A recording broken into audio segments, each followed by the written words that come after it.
ओ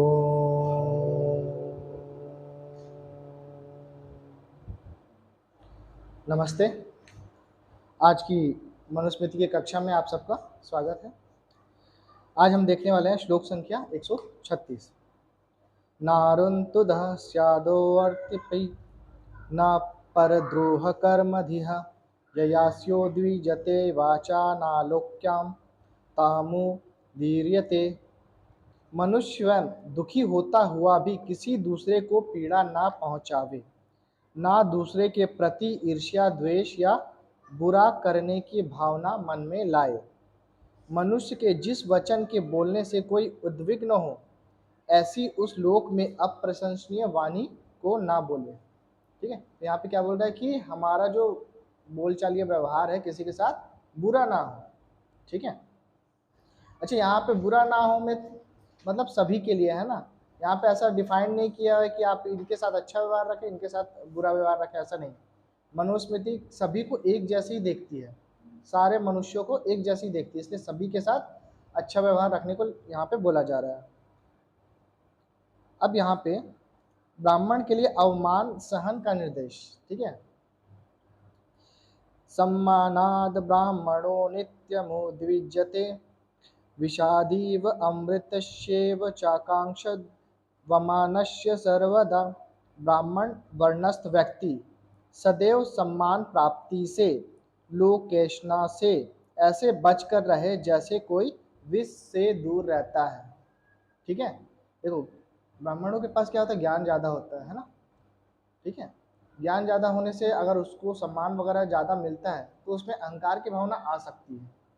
ठीक है। जैसे रावण, है ना। तो यहाँ पे क्या बोला जा रहा है कि सम्मान प्राप्ति लोकेशना से ऐसे बच के रहे जैसे कोई विष से दूर रहता है।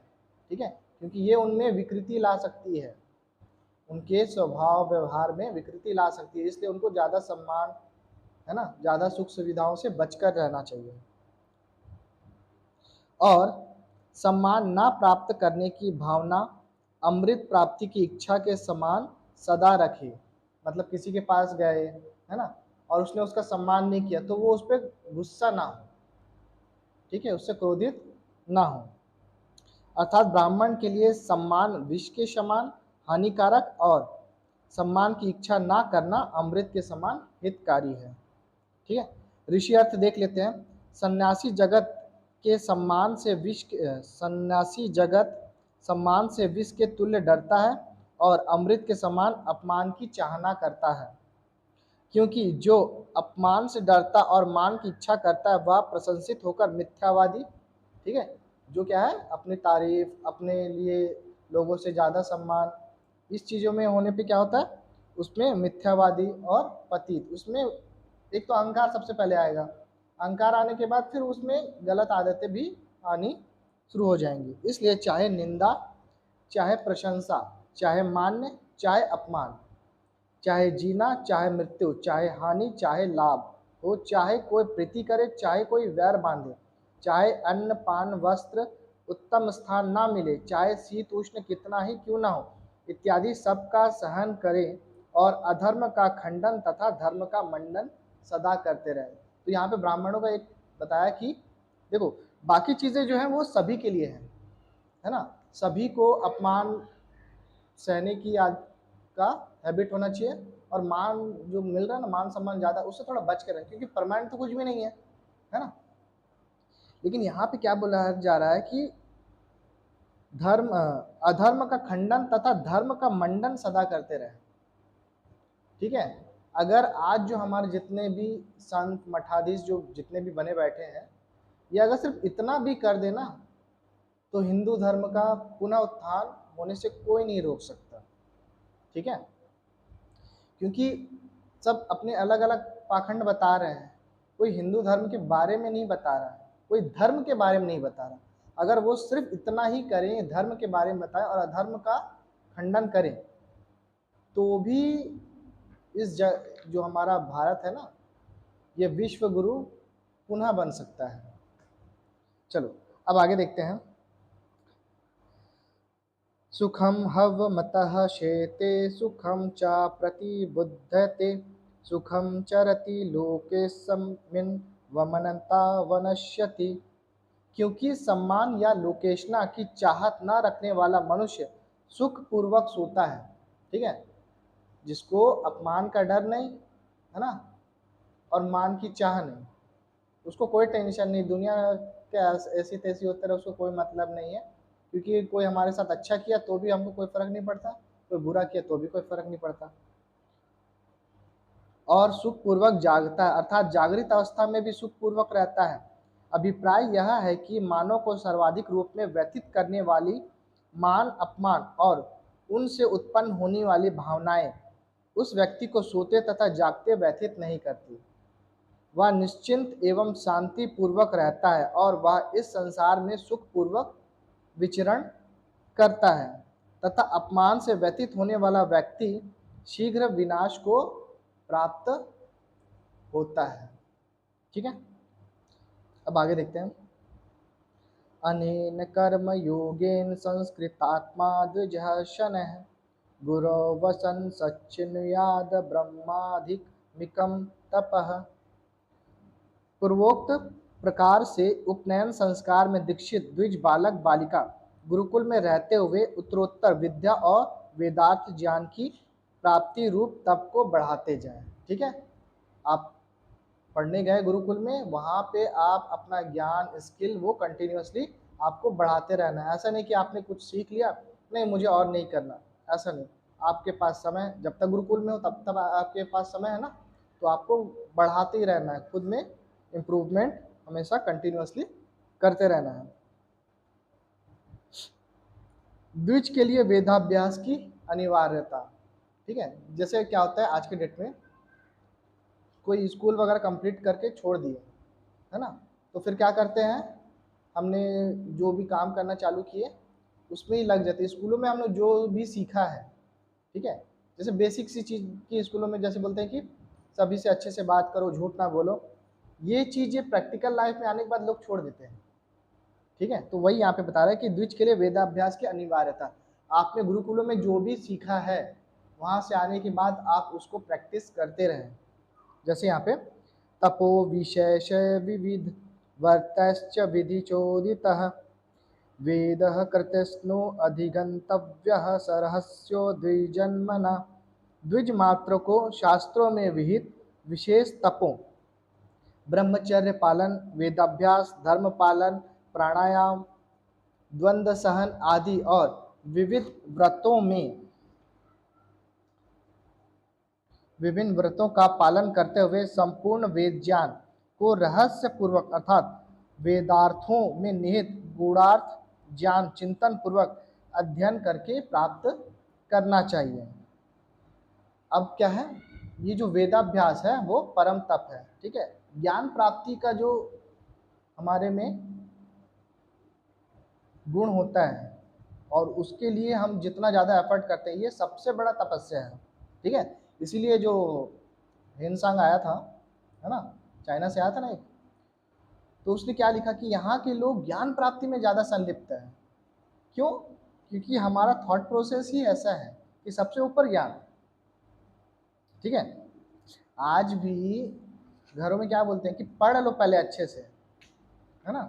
आज भी आपको ज़्यादातर फैमिलीज़ में अपने छोटे बच्चों को बोलते हुए सुना होगा कि उनके माता पिता उनको बोलते रहते हैं कि आप पढ़ लो अच्छे से, अभी अभी आपका समय है पढ़ने का, आप पढ़ लो अच्छे से।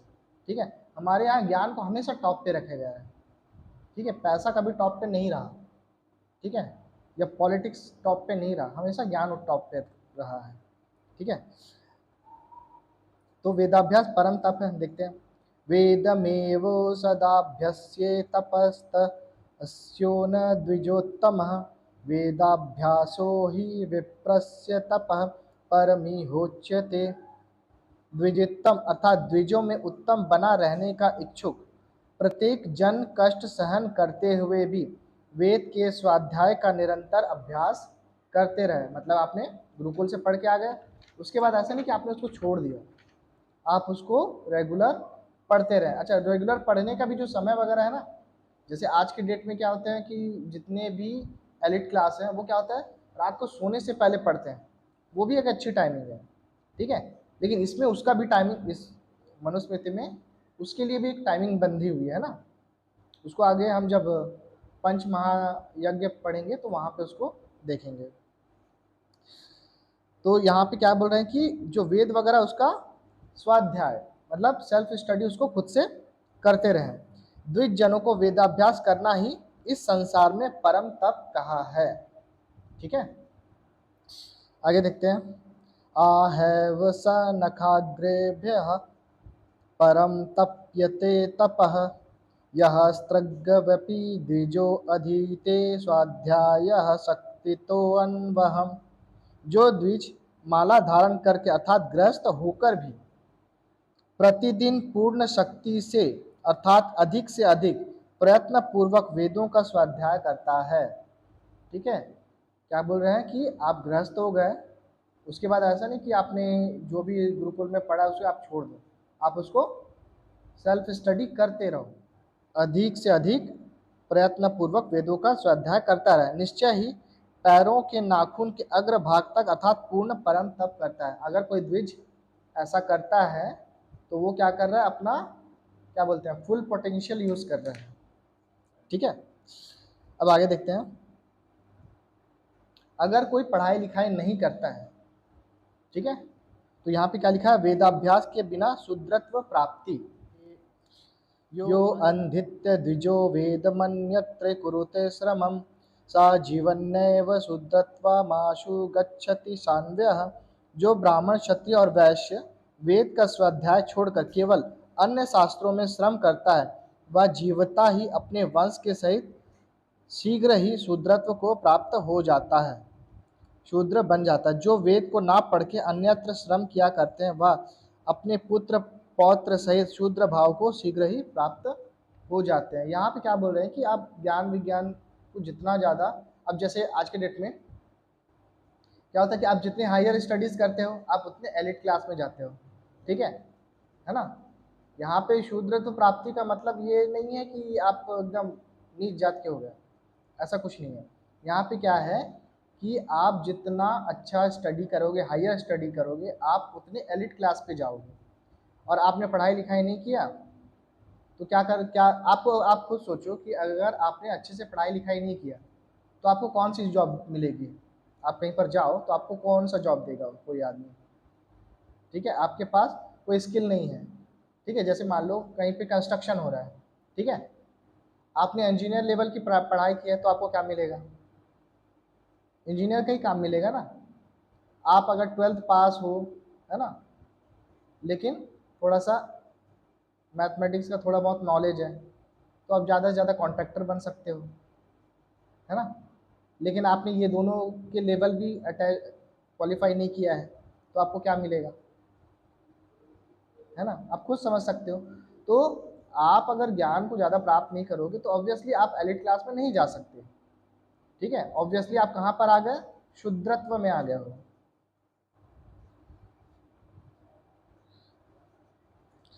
अब यहाँ पर आगे देखते हैं।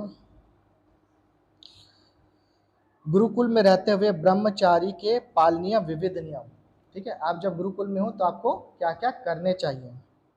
सेवेते मास्तु नियमना ब्रह्मचारी गुरो वशन सन्निन्य में इंद्रिय ग्रामम तपो वृद्ध्यर्थ मात्मनः। गुरु के समीप अर्थात गुरुकुल में रहते हुए ब्रह्मचारी एवं ब्रह्मचारिणी अपने विद्या रूप तप की वृद्धि के लिए इंद्रियों के समूह को वश में करके अर्थात जितेंद्रिय होकर इन आगे वर्णित नियमों का पालन करें, ठीक है। इसके नियम आगे बता रहे हैं। अच्छा, यहाँ पे क्या बोल रहा है, ब्रह्मचारी तथा ब्रह्मचारिणियों, इसका मतलब क्या है कि जो महिलाएं होती थी उनको भी पढ़ने का हक है, ठीक है। तभी तो गुरुकुल में जाके ब्रह्मचारिणी बन रही है ना, ठीक है।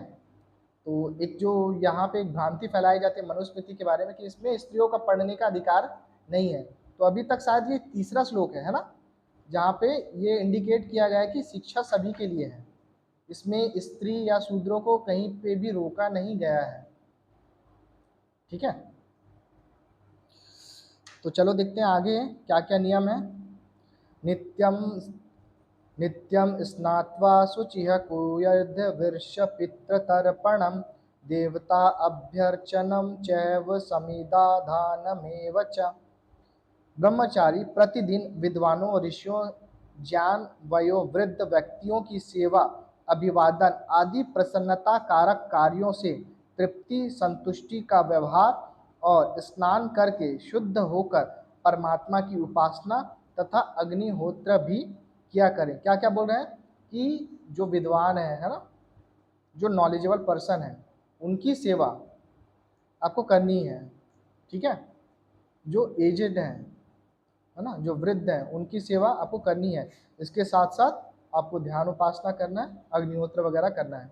अच्छा, यहाँ पे अग्निहोत्र की बहुत बहुत बार बोला जा रहा है कि करना है। ठीक है, और पंच महायज्ञ में भी आएगा कि ये गृहस्थों को भी करना है। ठीक है, क्यों करना है ये क्वेश्चन अगर आपके मन में आ रहा है तो एक वेबसाइट है अग्निहोत्र यूनिवर्सिटी। ठीक है, आप वहाँ पर जाइए, उनके रिसर्च पेपर पढ़िए, तो आपको समझ में आ जाएगा कि यहाँ पे यज्ञ का इतना इम्पोर्टेंस क्यों रहा है हमारे प्राचीन भारत में। ठीक, तो आज हमने श्लोक संख्या 151 तक किया हुआ है ना।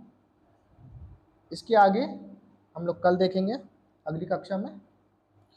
तो आज इतने पे समाप्त करते हैं।